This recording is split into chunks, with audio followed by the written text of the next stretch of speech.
దాన్ని మనం ఏమంటాం అంటే కంటిన్యూటీ టెస్ట్ అంటాం. కంటిన్యూటీ టెస్ట్ అంటాం. ఇప్పుడు ఇక్కడ ఈ ఆరో మార్క్ ఉంది కదా మనకి, ఇక్కడ ఆరో మార్క్ ఇక్కడ సౌండ్లో పెట్టుకుంటాం. ఓకేనా, సౌండ్లో పెట్టుకొని ఈ రెండింటిని షార్ట్ చేస్తాం. కుయ్యని సౌండ్ వచ్చిందా మీకు? వినపడుతుంది అందరికీ? వర్కింగ్ పని చేస్తున్నారు. అదే పని చేయని దానికి పెట్టినామనుకో సౌండ్ రాదు.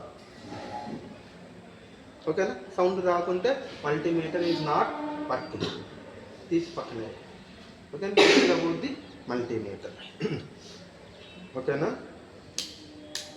ఇప్పుడు ఇందాక నీకు రెసిస్టెన్స్ మెజర్ చేస్తానని చెప్పాను కదా.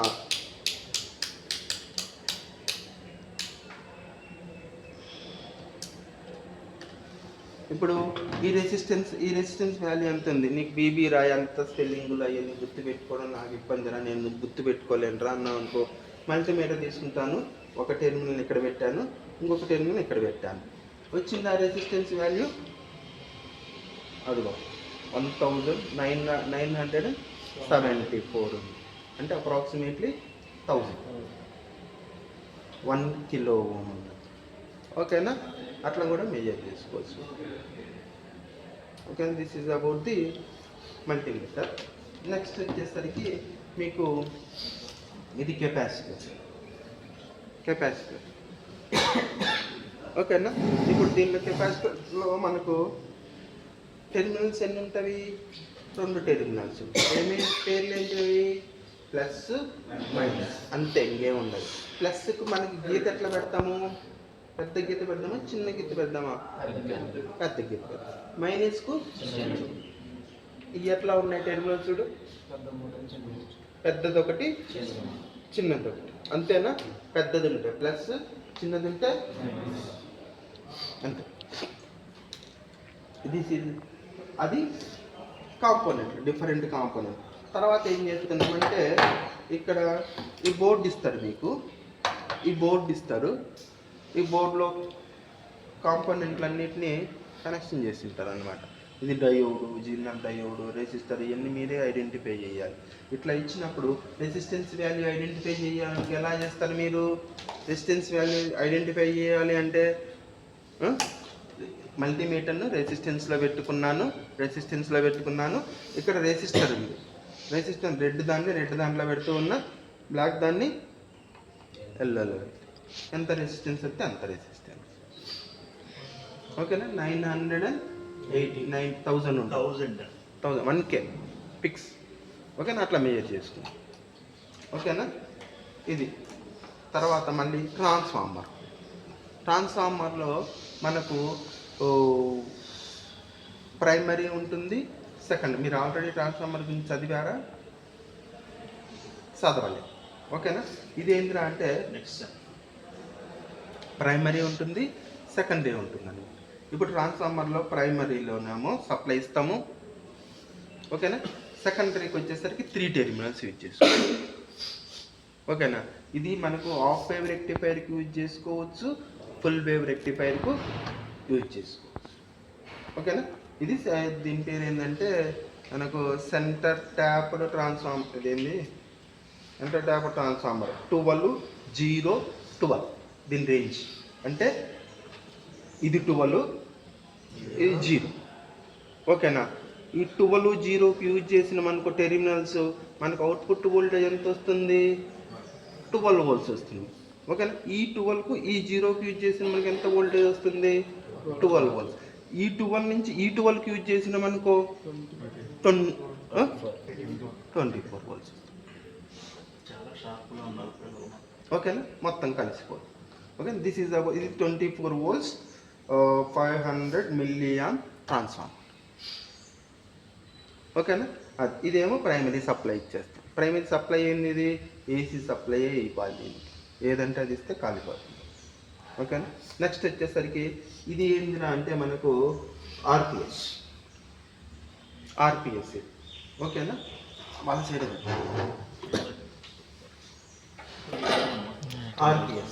ఆర్పిఎస్ ఎందుకంటే మనము ఏమో కనిపిస్తుంది,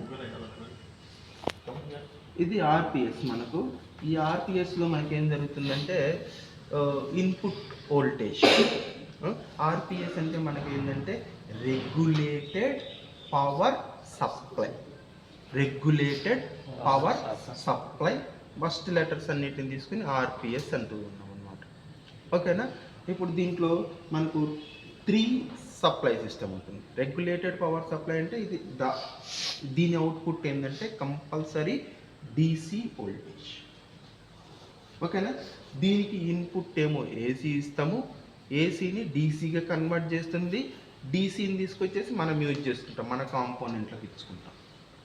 ఓకేనా. మన సర్క్యూట్లకు ఇచ్చుకొని వర్క్ చేసుకుంటాం అన్నమాట. ఇప్పుడు ఏంటంటే దీంట్లో 3 సప్లైలు ఉన్నవి. 3 సప్లైలు, ఇదొక సప్లై, ఇదొక సప్లై. ఓకేనా. ఇది 0 to 30 volts కనిపిస్తుందా? 0 to 30 volts. ఇది 0 to 30 volts. ఇది 0 to 5 volts. ఇది 0 to 5 volts. ఇది 0 to 30. ప్లస్ 15 to -15 ఉంటుంది. Plus 15 to -15. ఓకేనా. Different ranges. ఓకేనా. 0 to 30, 0 to 5, plus 15 to -15 range, different రేంజెస్కు యూజ్ చేసుకోవచ్చు అన్నమాట. ఓకేనా. ఇప్పుడు మనము ఇక్కడ కనుక కనెక్షన్ ఇచ్చినాం అనుకో, ఇక్కడ కనుక కనెక్షన్ ఇచ్చినాం, ఇది రిమూవ్ చేసేసి ఇక్కడ హోల్ ఉంటుంది కదా, హోల్ ఉంటుంది. ఆ హోల్లో నీకు కనెక్టర్స్ చేసి టైట్ చేస్తే సరిపోతుంది. ఓకేనా. టైట్ చేస్తే సరిపోతుంది. టైట్ చేస్తే కనెక్ట్ అయినట్టు.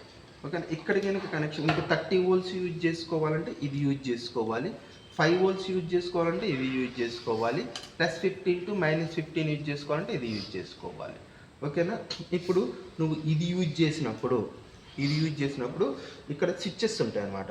0 to 30 volts, 0 to 5 volts, plus 15 to -15 volts అని స్విచ్చెస్ ఉంటాయి. ఆ స్విచ్ ఆపరేట్ చేసుకోవాలి. ఇప్పుడు ఈ స్విచ్ ఆపరేట్ చేసినాం అనుకో, ఎంత రేంజ్ ఇది?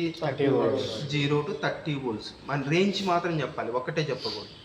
రేంజ్ అంటే ఎక్కడి నుంచి ఎంత వరకు, అంటే 0 నుంచి స్టార్ట్ అయ్యి 30 volts వరకు అప్లై చేయవచ్చు. తర్వాత నాకు అట్లా కాదు, ఇక్కడ ఈ స్విచ్ని ఇచ్చేసినాం అనుకో, ఇదేమవుతుంది 0 to 5. తర్వాత దీన్ని చేసుకున్నాం అనుకో -0 to -15. ఓకేనా. లేదంటే దీన్ని 0 to 15.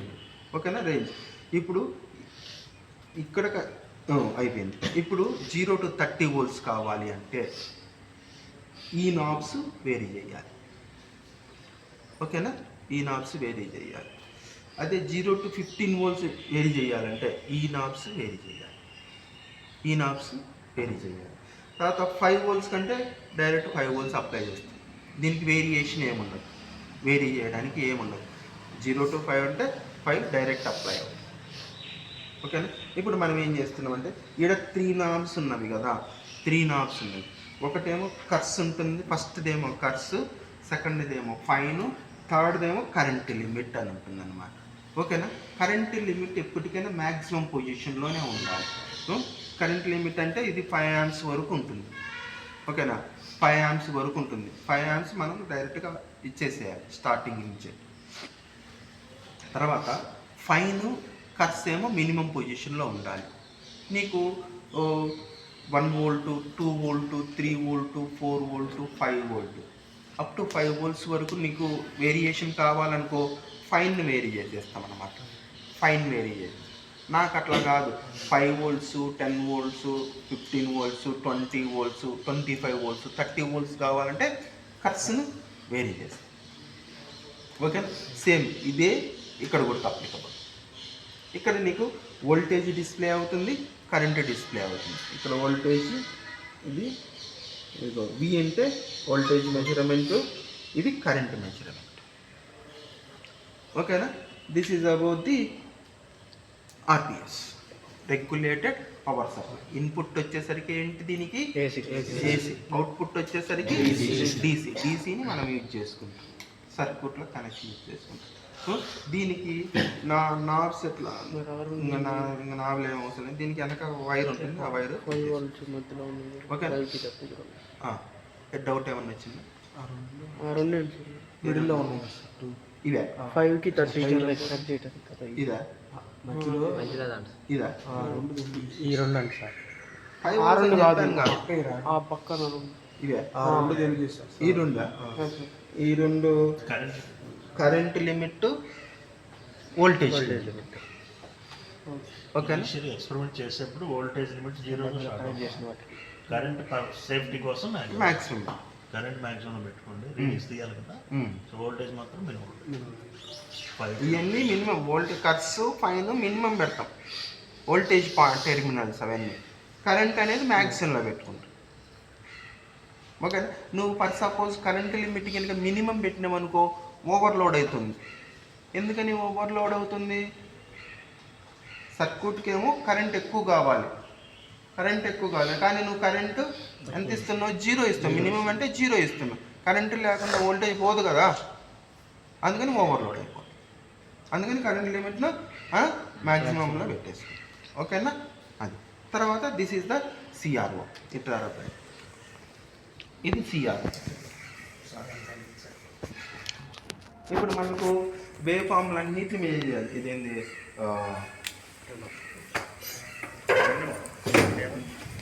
మీరు అటు వెళ్ళండి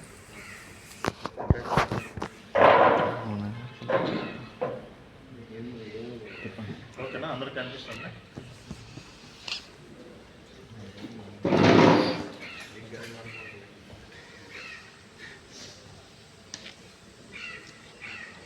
ఇది సిఆర్ఓ ఓకే నో ప్రాబ్లం ఓకేనా సిఆర్ఓలో మనకు వేవ్ ఫామ్ డిస్ప్లే కోసం దీన్ని యూజ్ చేస్తాం అంట different wave forms half wave rectifier మీకు ఎక్స్పెరిమెంట్ ఉంది ఏంటంటే హాఫ్ వేవ్ రెక్టిఫైర్ ఒకటి వేవ్ ఫామ్ ఉంది ఫుల్ వేవ్ రెక్టిఫైర్ ఒకటి వేవ్ ఫామ్ ఉంది క్లిప్పర్లు క్లాంపర్లు ఇవి ఉన్నాయి కదా ఈ ఎక్స్పెరిమెంట్ల యొక్క వేవ్ ఫామ్స్ అవుట్పుట్ వేవ్ ఫామ్స్ను దీంట్లో మనము అబ్జర్వ్ చేస్తాం ఓకేనా దిస్ ఈజ్ ద డిస్ప్లే ఇది డిస్ప్లే ఈ డిస్ప్లేలో మనకు ఎక్స్ యాక్సిస్ ఉంటుంది వై యాక్సిస్ ఉంటుంది అన్నమాట ఎక్స్ యాక్సిస్ వై యాక్సిస్ రెఫరెన్స్లు అనమాట రెండు ఎక్స్ యాక్సిస్లో టైం పీరియడ్ని తీసుకుందాము వై యాక్సిస్లో మ్యాగ్నిట్యూడ్ తీసుకుంటాం వోల్టేజ్ మ్యాగ్నిట్యూడా కరెంట్ మ్యాగ్నిట్యూడా అనేది మీ ఎక్స్పెరిమెంట్ రిక్వైర్మెంట్ని బట్టి తీసుకేసుకుంటాం ఎక్స్ యాక్సిస్లో టైం పీరియడ్ని మెజర్ చేస్తాం ఇక్కడ మనకు డిఫరెంట్ బాక్సెస్ ఉన్నాయి అబ్జర్వ్ చేశారా డిఫరెంట్ బాక్సెస్ ఓకేనా డిఫరెంట్ బాక్స్ ఫస్ట్ ఒక బాక్స్ 2 బాక్సులు 3 బాక్సులు 4 బాక్సులు అట్లా ఉంది ఈ బాక్సులు మనకి ఏం చేస్తున్నాయి అంటే ఇది చూడండి మీకు ఈ గీతలు ఉన్నాయి కదా ఇది వై యాక్సిస్ జాగ్రత్తగా అబ్జర్వ్ చేసి రెఫరెన్స్ ఓకే ఇక్కడ గీతలు ఉన్నాయి కదా ఎక్స్ యాక్సిస్ రెఫరెన్స్ దీనికి రెఫరెన్స్గా మీకు పెట్టుకోవాలి ఇక్కడ 0 స్టార్ట్ అవుతుంది ఈ సెంటర్ పాయింట్ ఉంది కదా ఈ సెంటర్ పాయింట్ 0 అక్కడి నుంచి వేవ్ ఫామ్ అనేది స్టార్ట్ అవుతుంది అన్నమాట ఇప్పుడు ఒక బాక్స్కి వచ్చేసరికి ఇప్పుడు ఒక బాక్స్ ఇప్పుడు డిఫరెంట్ బాక్సెస్ ఉన్నాయి కదా ఒక బాక్స్ తీసుకుంటే మిడిల్లో 5 డివిజన్స్ ఉంటాయి హారిజాంటల్గా 5 డివిజన్స్ ఉంటాయి వర్టికల్గా 5 డివిజన్స్ ఉంటాయి ఈచ్ డివిజన్ వాల్యూ ఎంత అని నువ్వు ఐడెంటిఫై చేయాలి ఈచ్ డివిజన్ వాల్యూ ఏంటంటే మనకు ఫర్ ఎగ్జాంపుల్ కేస్ వర్టికల్ను వై యాక్సిస్ను వోల్టేజ్ అనుకున్నాం అనుకో ఇక్కడ మనము ఇక్కడ వోల్టేజ్ ఉంది కదా ఇది వోల్టేజ్ వేరియేషన్ ఓకేనా ఈచ్ డివిజన్కు ఎంత వోల్టేజ్ అని పెట్టుకుంటాం ఓకేనా ఎంత ఒక 2 volts 3 volts 5 volts పెట్టుకుంటాం ఒక 2 volts పెట్టుకున్నాం అనుకో ఈచ్ డివిజన్ వాల్యూ 2 volts ఒక బాక్స్కి ఎంత వస్తుంది అప్పుడు 5 2 10 volts వచ్చేస్తుంది అదేవిధంగా ఇదేమో వై యాక్సిస్ వోల్టేజ్ వేరియేషన్ ఇక్కడ టైం పీరియడ్ వేరియేషన్ టైం ఇచ్చాడా టైం పర్ డివిజన్ ఒక డివిజన్కు 2 milliseconds తీసుకున్నాం అనుకో బాక్స్కి ఎంత వస్తుంది 10 milliseconds సరిపోతుంది ఓకేనా ఇటేమో 10 millisecond ఇటేమో 10 volts అట్లా నాకు అట్లా ఏ వేవ్ ఫామ్ అనేది ఈ ఫస్ట్ ఒక డివిజన్కి వచ్చి ఒక బాక్స్కి వస్తే 10 volts తర్వాత 10 మిల్లీ సెకండ్స్. నాకు అట్లా వేవ్ ఫామ్ ఎప్పుడు అట్లా రాదు, ఇట్లా వచ్చేస్తుంది. ఇట్లా ఒక 4-5 డివిజన్స్ మీద వచ్చేస్తుంది. 2 డివిజన్స్ తీసుకున్నాం అనుకో, బట్ వై యాక్సిస్ మీద 2 డివిజన్స్, ఎక్స్ యాక్సిస్ మీద 2 డివిజన్స్ తీసుకున్నాం అనుకో, అంటే 2 బాక్సులు మీనింగ్. అప్పుడు ఎంత అవుతుంది? 20 వోల్ట్స్ 20 మిల్లీ. ఇది సింపుల్ ప్రాబ్లం. ఓకేనా? నాకు నీకు ఎక్స్పెరిమెంట్ చేసేటప్పుడు డిఫరెంట్ వాల్యూస్ వేరీ అవుతాయి. ఓకేనా? ఇక్కడ వోల్టేజ్ తెలిసింది, కరెంట్ తెలిసింది. వోల్టేజ్ ఎలా మెజర్ చేద్దాము, కరెంట్ ఎలా మెజర్ చేద్దాము తెలిసిపోయింది అన్నమాట. టైం వోల్టేజ్ టైం పీరియడ్ తెలిసిపోయింది. తర్వాత ఇప్పుడు ఏం చేస్తున్నామంటే ఇక్కడ పైన స్విచ్లు ఉన్నాయి, అబ్జర్వ్ చేశారా? ఇది చూడండి, ఈ నాబ్ వేవ్ ఫామ్ అనేది హారిజాంటల్గా మూవ్ చేయడానికి యూజ్ చేస్తాం అన్నమాట. ఇక్కడ యారో మార్క్ చెప్పాడు కదా, యారో మార్క్ హారిజాంటల్, అటు హారిజాంటల్ ఇట్లా మూవ్ అవుతుంది. నాబ్ అక్కడ సింబల్స్, ప్రతి ఒక్కదానికి సింబల్ ఉంటుంది. ఓకేనా? వర్టికల్గా తిప్పాలనుకో ఇది. ఓకేనా? ఇది అది యూజ్ చేస్తాం. వర్టికల్గా తిప్పాలంటే ఈ నాబు, హారిజాంటల్గా తిప్పాలంటే ఈ నాబు. ఒక్కొక్కసారి వేవ్ ఫామ్ అనేది ఫాస్ట్గా వెళ్ళిపోతుంది, ఫాస్ట్గా వచ్చేస్తుంది. దాన్ని స్లో డౌన్ చేయాలి. స్లో డౌన్ చేయాలంటే ఇది. ఓకే, ఈ నాబ్ యూజ్ చేస్తాం. ఓకే, తర్వాత దీంట్లో 2 ఉన్నది.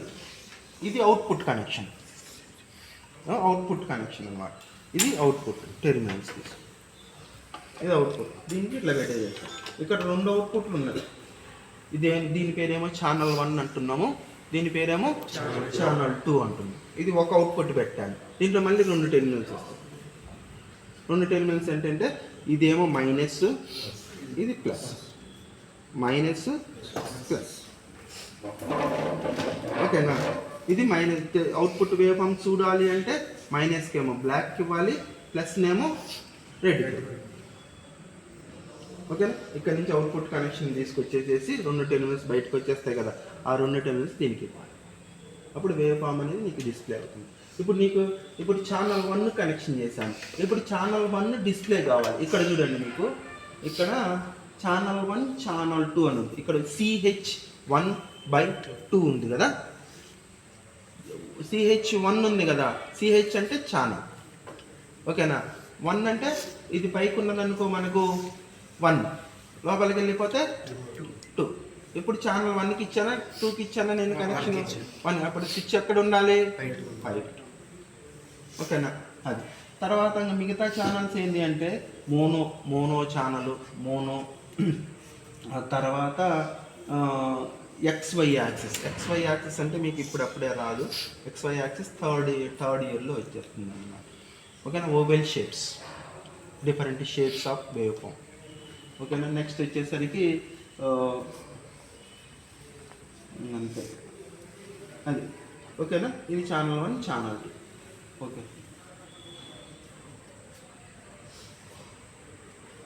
ఇంతే.